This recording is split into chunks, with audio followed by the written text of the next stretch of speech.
예, 뭐 지수대가 많이 올라와서 그렇지만요. 하루의 변동폭이 뭐 50포인트, 70포인트입니다. 지금도 이제 50포인트 가까이, 51포인트가 오른 상황인데요. 김동섭의 인사이트, 김동섭 전략가 만나겠습니다. 안녕하십니까? 네, 안녕하세요.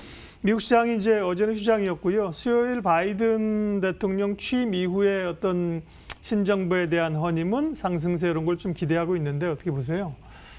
미국 시장은 요 근래 약간 조정이 좀 있었어요. 근데 조정이 뭐 크지는 않았죠. 크지는 않았는데 신정부가 들어서면서 시장에서는 이제 새로운 경기 부양에 대한 기대감이 있어요. 이게 기대감으로 끝난 게 아니라 실제로 어느 정도 규모라는 것이 제시가 됐죠.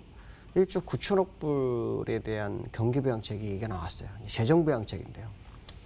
이 부양책을 발표했는데도 불구하고 미국 시장이 움직이질 않아요.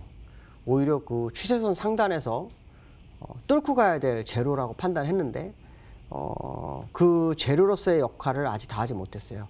아마도 취임식이 아직 마무리가 안 돼서 그런가 뭐 이런 생각도 많이 드는데요.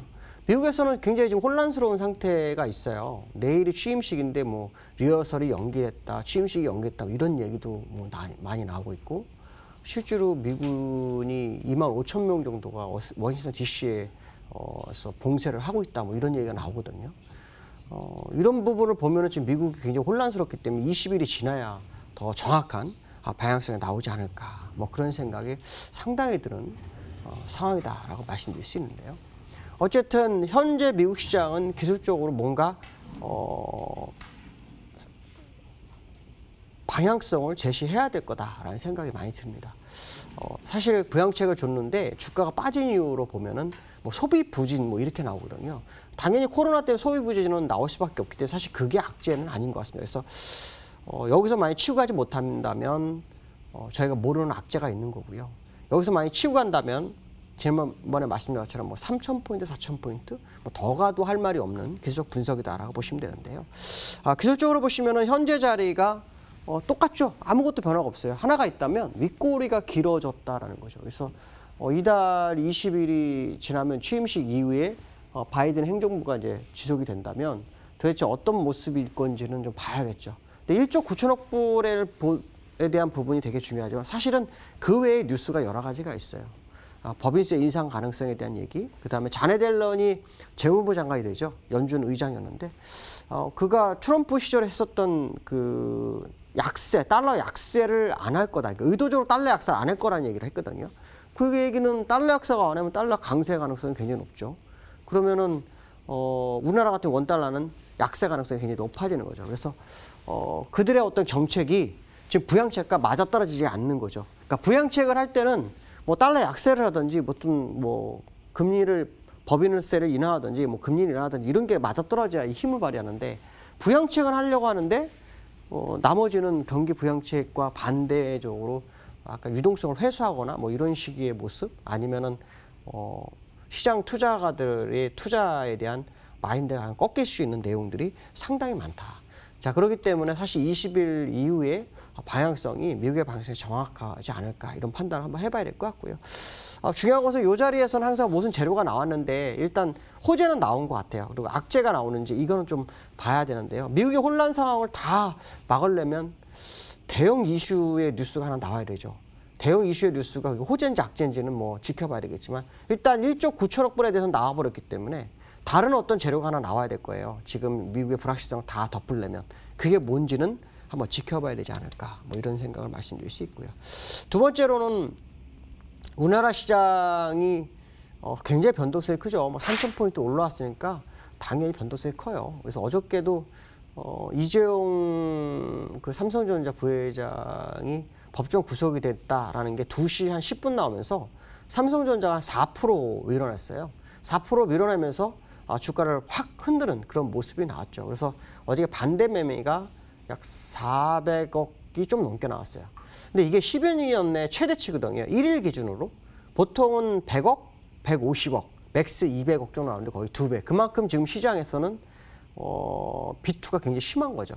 실제로 비투가 어느 정도로 늘어났냐면 신용대출이 2주, 그러니까 올해 들어와서 2주 만에 약 2조가 늘었다고 합니다.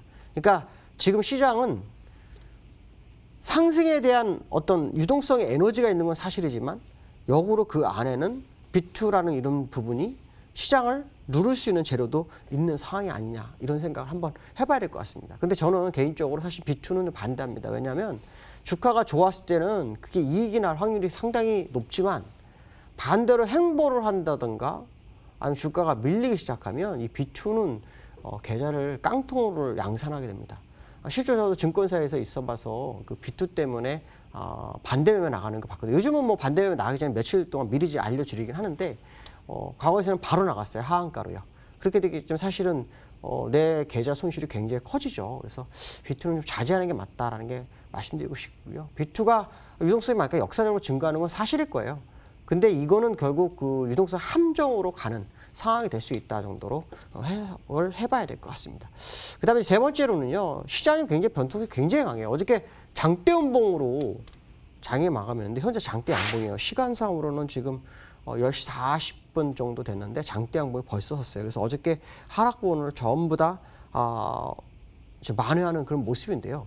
기술적으로는 이 자리에서 장대 양봉이 나올 자리가 아니에요. 무슨 말이냐면 기술적으로는 일목에서도 기준선이라든가 이평에서도 21선 아니면은 주봉에서 5주선 뭐 이 정도 갔다가 올라온 것도 아니고 가다가 멈췄거든요. 가다가 앞으로 뭐 시간이 흘러서 이평선이라든가 기준선이 올라와서 캔들가 조우할지 뭐 이거는 봐야 되겠지만 그런 모습이 보여요. 어쨌든 제가 이제 왜 말씀을 드리냐면 지금 현재는 수급과 관련된 것이 굉장히 많은데 그 중에서 어제의 패턴, 요 근래의 패턴은 외인하고 기관이 매도를 했다는 거고 개미가 매수를 하는 그런 상황이었어요. 근데 어저께까지 개인들이 매수를 했는데 좀 이상한 게 뭐였냐면 개미들이 매수를 하면 아침에 빠져도 오후에 올랐어요. 그렇죠? 근데 개미들이 매수를 했는데 주가가 빠졌어요. 그 금액이 한 10조 됩니다. 10조. 여기 보시면은 개미들이 한 10조 정도 샀어요. 요 근래 조정 기간 동안.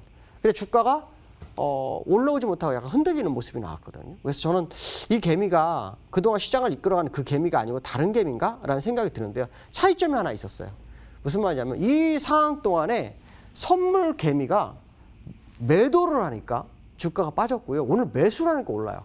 그러니까 어저께도 소폭 매수했지만 어저께 하루 종일 매도를 했던 것은 이 개인 선물이었거든요. 그래서 이 개인 선물이 시장의 방향성을 상당히 좀 좌지우지하는 것 같다.